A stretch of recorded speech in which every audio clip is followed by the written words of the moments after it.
ngayon ay tuloy lang yung mga nakasalang pong mga panukalang batas. Katatapos lang namin ng approval second reading yung right sizing law at bago ko lumabas, palagay ko ang tinatalakay ay yung tungkol sa fiscal autonomy ng Supreme Court. So, wala po, normal lang pa ho dito sa Senado ngayon. Sentol, going straight to the point, may panahon pa po ba na talakayin ng Senado itong impeachment na ito?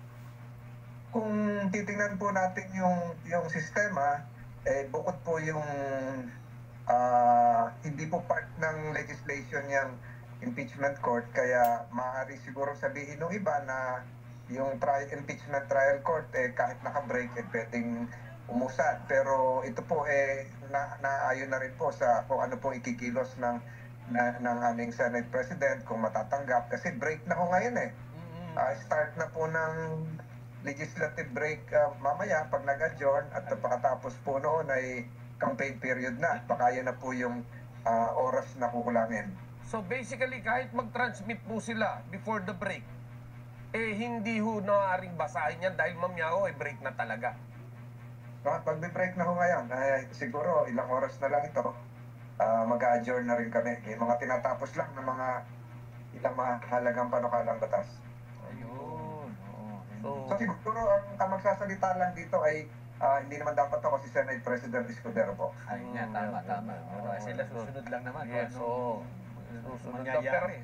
Pero kung titignan mo talaga ang proseso, talagang gahol na gahol sa oras. Oo, hindi. Last day.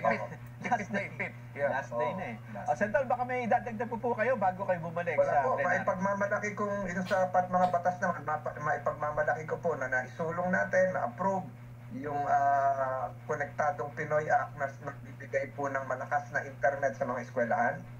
Magbibigay ng malakas na internet doon sa mga lugar na apektado ng kalamidad, lalo pag may rescue operations. At yung pinakamahalaga, na inulit ko pa uli kanina, ay magbibigay ng discount sa mga estudyante sa universidad kahit sa elementary na gumagamit po ng internet. So yun po yung papalagay ko, napakahalagang batas na naipasa natin sa loob ng isang linggo para po sa akin personally. Ayun.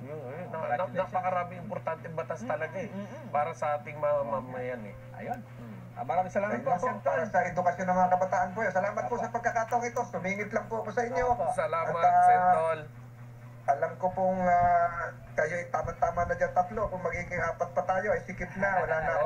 May sakit ho ngayon si Jen. At sana'y nandito kayo sa tabi namin para nadagdagan ng isang Ayaw guwapo nga. dito. Nung isang araw masama yung boses. Boses, tama. Parang Namamaos po. parang yung...